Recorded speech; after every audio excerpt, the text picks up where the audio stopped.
চমৎকার প্রাকৃতিক পরিবেশে দৃষ্টিনন্দন কিছু স্থাপনা মানুষের মন জয় করার জন্য যথেষ্ট।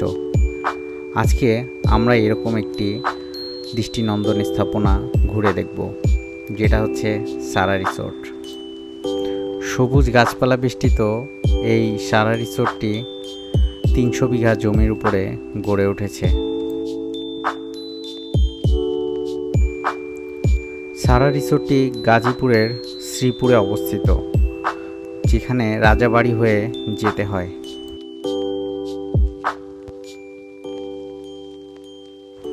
ঢাকা থেকে এই রিসোর্টটিতে আসতে মোটামুটি 2 ঘন্টার মতো সময় লাগে, আর আমরা বগুড়া থেকে গিয়েছিলাম, এই জন্য মোটামুটি 3.5 থেকে 4 ঘন্টার মতো সময় লেগেছিল।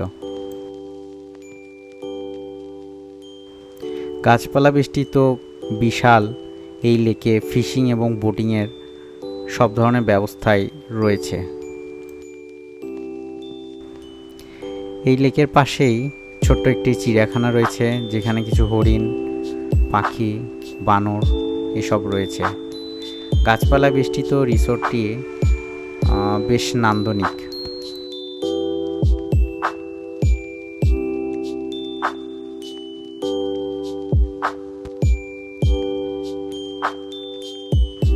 সবুজের মধ্যে হারিয়ে যাওয়ার জন্য উত্তম একটি জায়গা এই সারা রিসোর্ট। এবং এটা হচ্ছে এদের মাঠ, ডান পাশেই রয়েছে গাড়ি পার্কিং জোন।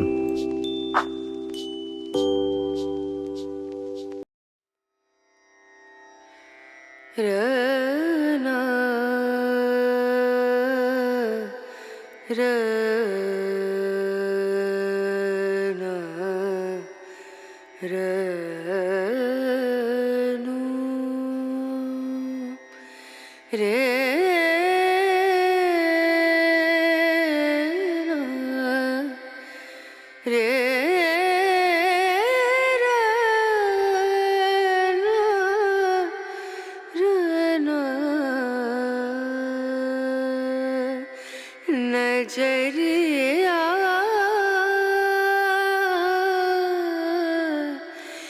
लागे नहीं कहीं ओ नजरिया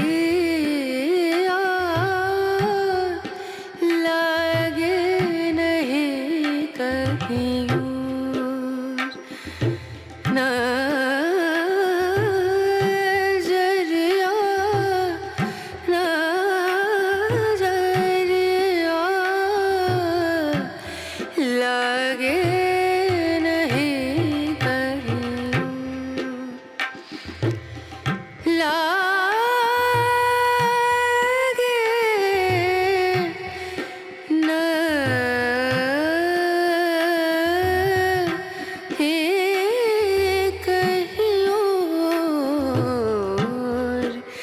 नजरिया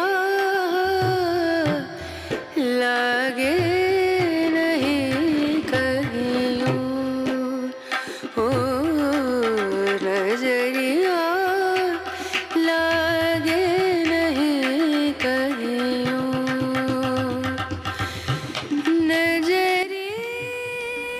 হাতের বাম পাশেই রয়েছে এদের রেস্টুরেন্টটি এবং ডান পাশে রাজা টাওয়ার। এদের এখানে swimming pool, jacuzzi, cycling, indoor outdoor activity রয়েছে। কেউ চাইলে মুভি থিয়েটার এবং ভিআর গেমসও এনজয় করতে পারে। আমরা জাকুজিতে বেশ কিছু সময় কাটিয়েছি।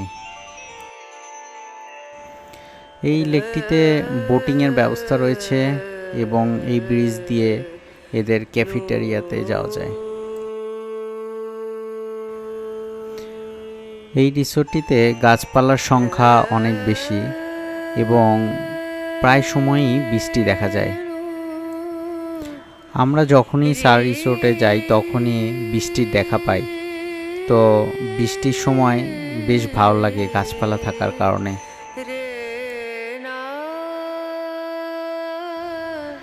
একদম ঝুম বৃষ্টি হচ্ছে, চারপাশে গাছপালা থাকার কারণে বেশ ভালো লাগছে।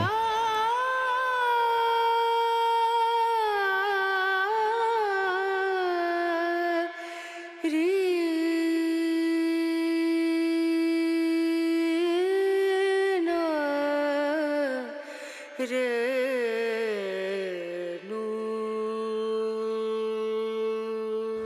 রিসোর্টটি অনেক বড় এবং এরকম রিসোর্টের ভিতরে রাস্তার ব্যবস্থা রয়েছে। কেউ হাঁটতে হাঁটতে ক্লান্ত হয়ে গেলে এই রাস্তায় বসে কিছুক্ষণ রাস্তার পাশে বসেই জিরিয়ে নিতে পারে। पिया को मना मानत नाही रे बिनती करते मैं तो हार আমরা এখন এদের প্রিমিয়াম ভিলার সামনে, তো এর সামনেই এদের লেকটি অবস্থিত, যেটাকে লেক সোহান বলে।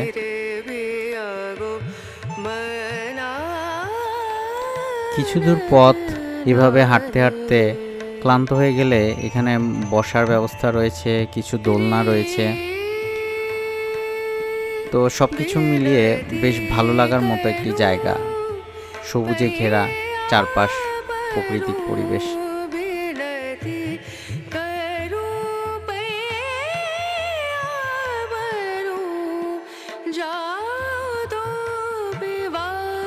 সবুজ গাছপালার মধ্যে নিজেকে উজ্জীবিত করার মতো একটি জায়গা এই সারা রিসোর্ট। তো প্রিমিয়াম ভিলার সামনে আমরা হেঁটে চলেছি কিছু দূর।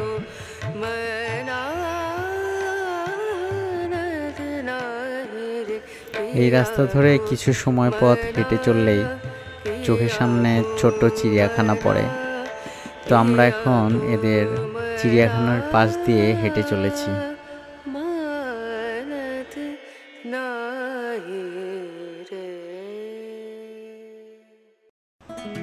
এটা এদের একটা মিনি চিড়িয়াখানা, যেখানে কিছু খরগোশ, হরিণ এবং পাখি ছিল।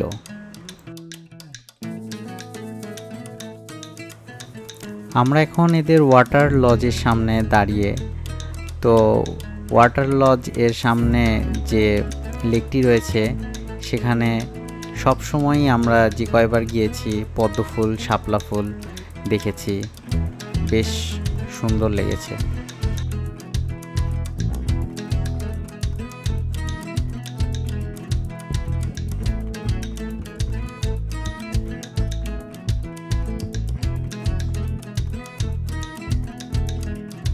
শাপলা, পদ্ম আর শালবনের সৌন্দর্যের মাঝে আমরা দাঁড়িয়ে আছি কিছুক্ষণ।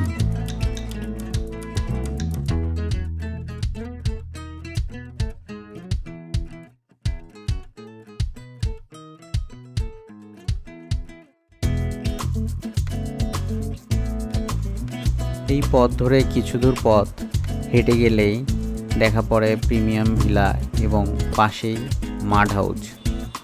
তো মাড হাউসগুলো এমনভাবে তৈরি করা যে ভিতরে ইন্টেরিয়র সব আধুনিক সাজসজ্জায় রয়েছে।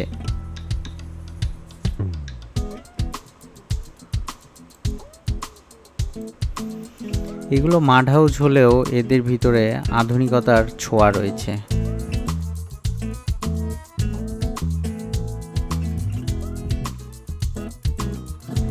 শাল, গজারি, আম আর কাঁঠাল গাছ দেখতে দেখতে আমরা সামনের দিকে হেঁটে চলেছি।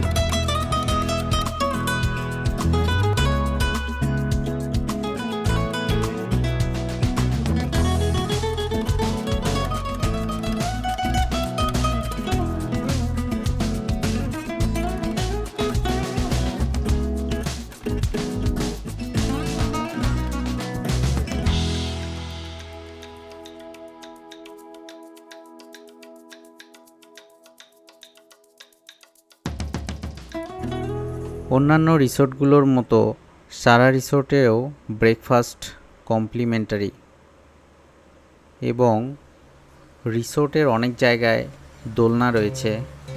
হাঁটতে হাঁটতে ক্লান্ত হয়ে গেলে কেউ এসব দোলনায় জিরিয়ে নিতে পারে।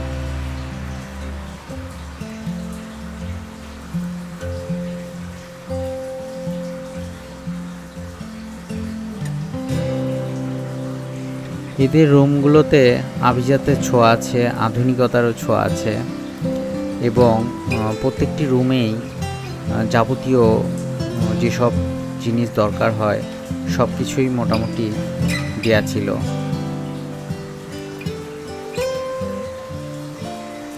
এদের নাইট স্টে প্যাকেজের সাথে সকালে কমপ্লিমেন্টারি ব্রেকফাস্টের ব্যবস্থা রয়েছে এবং সকাল 7টা থেকে 10টার মধ্যেই মোটামুটি ব্রেকফাস্ট করে নিতে হয়।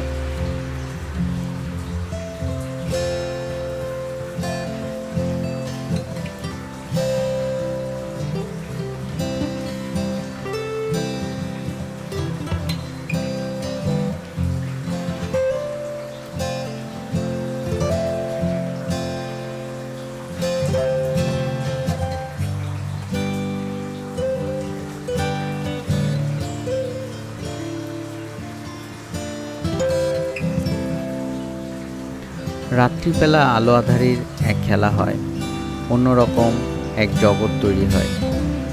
রিসোর্টটিতে রাত্রিবেলা আলো পরিপূর্ণ থাকে, বেশ ভালো লাগে। গাজীপুরের বনাঞ্চলে রিসোর্টটি গড়ে উঠলেও এই রিসোর্টটিতে সিকিউরিটি ব্যবস্থা নাকি যথেষ্ট ভালো আমরা শুনেছি।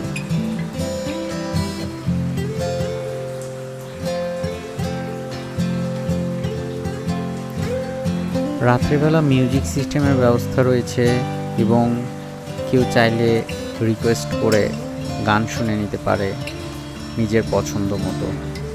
আমরা হাঁটতে হাঁটতে এদের দ্বিতীয় রেস্টুরেন্টের দিকে যাচ্ছি, দেখা যাক।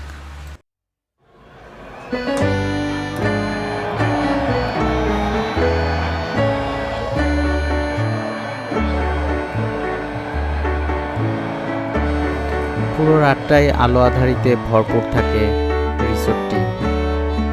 আমরা এখন এদের দ্বিতীয় রেস্টুরেন্টের সামনে দাঁড়িয়ে।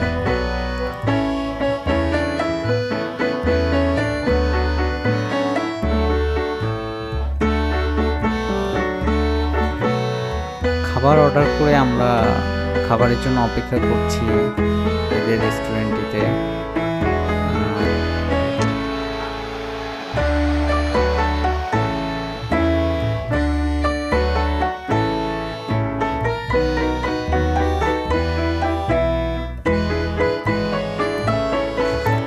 এদের খাবারগুলি যথেষ্ট সুস্বাদু ছিল, বাট একটু প্রাইসি মনে হয়েছে। তো চ্যানেলটি ভালো লেগে থাকলে সাবস্ক্রাইব করে রাখতে পারেন। সুস্থ থাকবেন, ভালো থাকবেন। ধন্যবাদ সবাইকে।